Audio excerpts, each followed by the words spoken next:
Hey everyone, how's it going? My name is Jordan, and welcome to JC's Game Reviews. I'm actually gonna call it that from now on when we do a video game review. But anyways, today we're talking about the Ambassador Fractured Timelines, which is an indie game developed by tinyDino games, and it's published by the Quantum Astrophysicists Guild. And for the rest of the video, I'm going to call them Quantum for short. But Quantum messaged me over on my Twitter, and they gave me a Steam key, and they asked if I could stream the game. I wasn't able to stream it, though, because where I'm living right now, the internet is just, it's awful. I think it's because of the amount of people here. There's a lot of people living here and using the same internet, so it like strains it. So having to stream on top of everyone else streaming everything else and stuff like that, it just isn't gonna work. And the only time I could really stream is when everyone else is using the internet, which is usually at nighttime. So I'm sorry about that. If you're watching this video, Quantum, I'm sorry that I couldn't stream it, but instead of streaming it, I decided to do a review on it because you guys were nice enough to give me a key for it on Steam, so I wanted to do a review for it and go over my thoughts on it and tell you guys everything about this game. So first off, what is this game even about?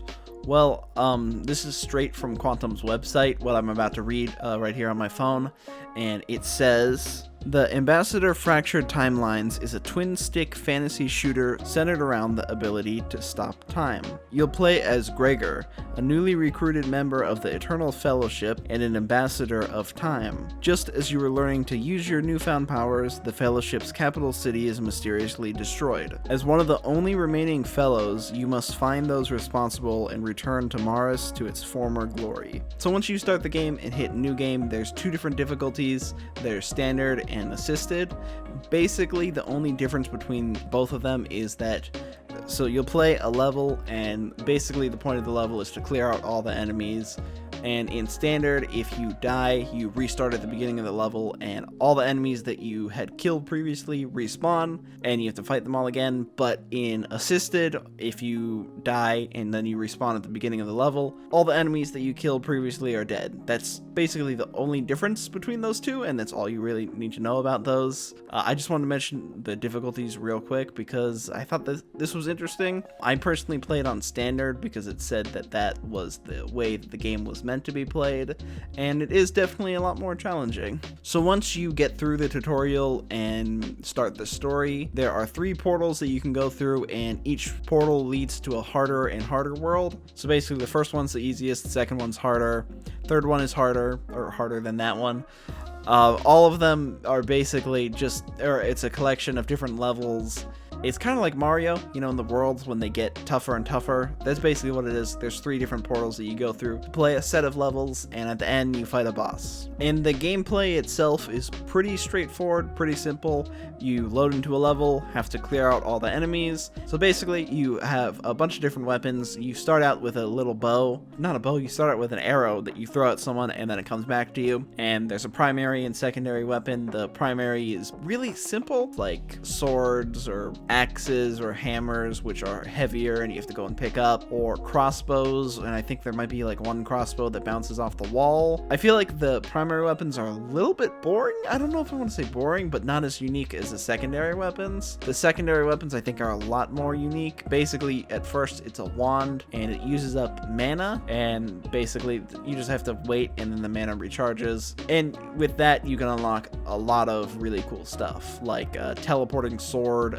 freezing sword, like a wand that you charge up and shoots through people. That's pretty cool. I think the weapons are all fine. Like, I think that they're good. I think it would have been nice to have a little bit more, because I think there's only 7 secondary weapons and 13 primary weapons. And then the main focus of the game is slowing down time, and you create this little bubble around you that can slow down time, and it's only for a limited time. There's like a little meter above your head showing how long you can hold this for, and you basically just use it to slow down enemies, to fight them. There are some enemies that like require you to you have to walk up to them, slow down time to get away from them, and then they have to swing, and then they're tired, and then you can actually hit them. And you can also also use it to, or there's some parts where bridges start falling and you have to use that to slow down time. And yeah, that's about it. I think that this is a cool feature, and I think that the way that they integrated it into the game is really good. It works really well. I do think it would have been kind of cool to be able to upgrade this and maybe increase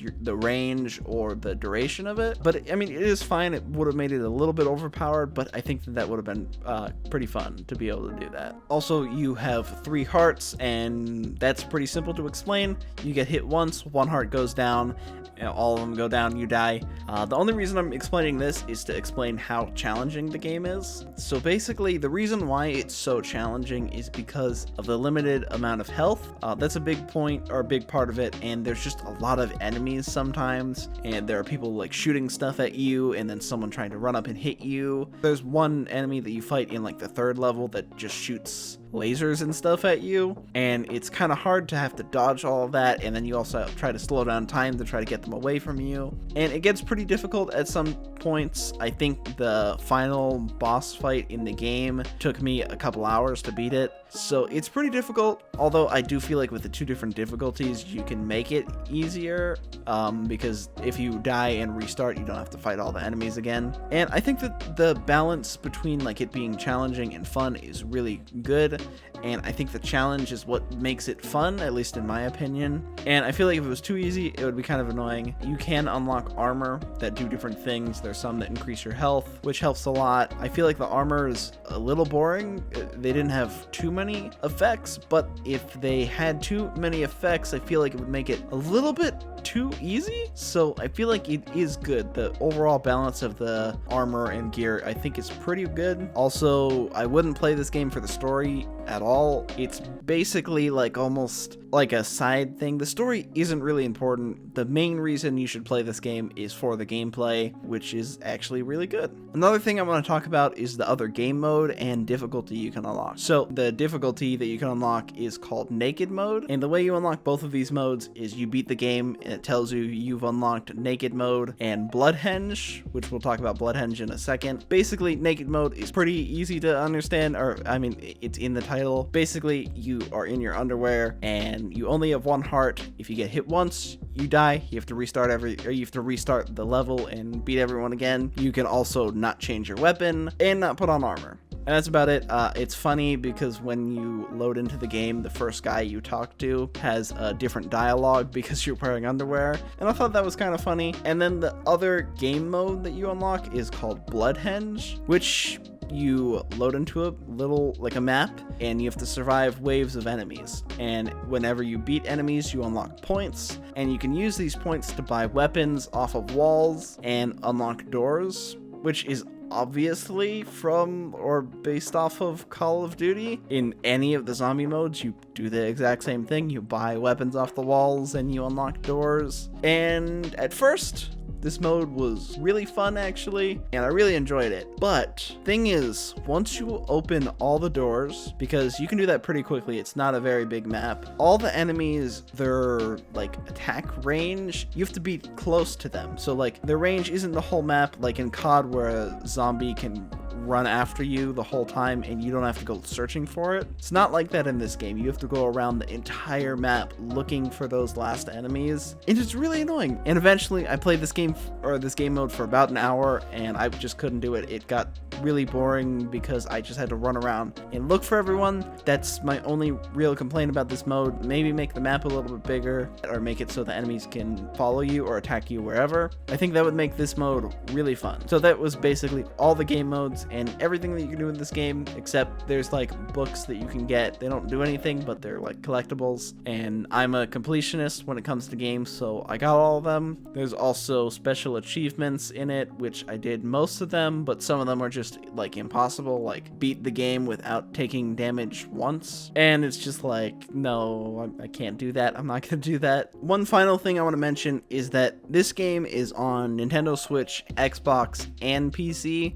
I played it on PC, but I decided that it might be a good idea to plug in a controller and see how it feels, in case, because maybe you're watching this and you want to go buy it for Xbox or Nintendo Switch. And the controller felt not good. It felt really annoying because it would kind of like, if I would turn, it would jerk the like camera that way, and it just really didn't feel that great. But I feel like you could get used to this. There's like an aim assist mode that kind of helps lock on an enemy, which I found it was still annoying to use, but I feel like it's not that bad. But maybe that's just me.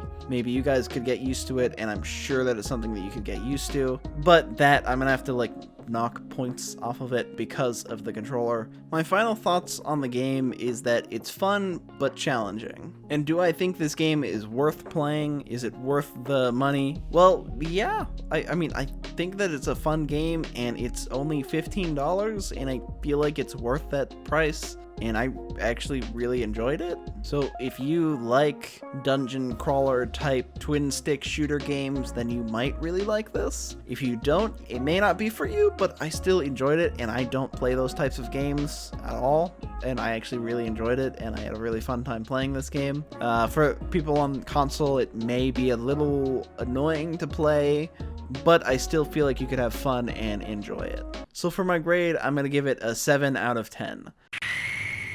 It would be higher if the controller felt a little bit better, and maybe if there were a couple issues that they fixed, because there are a couple problems that I had with this game. But overall, I still really enjoyed it. I think that this is a really fun game to play. It doesn't really take long to beat. If you want to just have a game to play and real quick or whatever, I definitely recommend it. I think that it's a really fun game, and I feel like most people could enjoy it. And even if you don't like challenging games, there's the other difficulty to make it a lot easier, and I really enjoyed it, and I definitely recommend checking it out. I hope that you guys enjoyed that review, and I'll be leaving links in the description to this game on Steam, Xbox, and Nintendo Switch. So if you click those links, it'll just take you to the store page. See if you want to buy it. Again, shout out to Quantum for giving me the Steam key.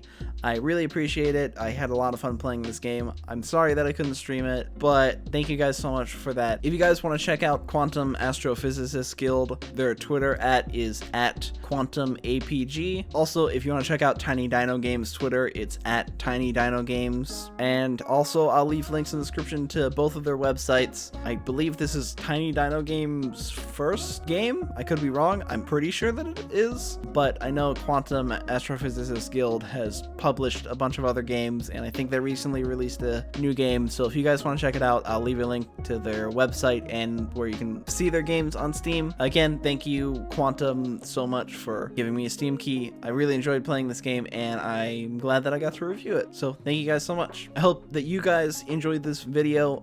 It's my second game review on the channel. Let me know if you want to see more game reviews, and let me know what other games you want me to review. I'll probably do a review on that the new Mario 3D Stars game. Let me know in the comments below if you want to see a review for the Super Mario 3D All-Stars game thingy that comes out this week, I think? Yeah, I think so. Let me know if you guys want to see that. Make sure to like and subscribe if you enjoyed the video. And if you think anyone else might enjoy this video or this game, make sure to share the video or send it to them. Tell them that this game looks cool. Something like that. If you want to share it around, it helps support the channel, and I really appreciate it. So I hope that you guys enjoyed the video, and I'll see you guys next time. Bye.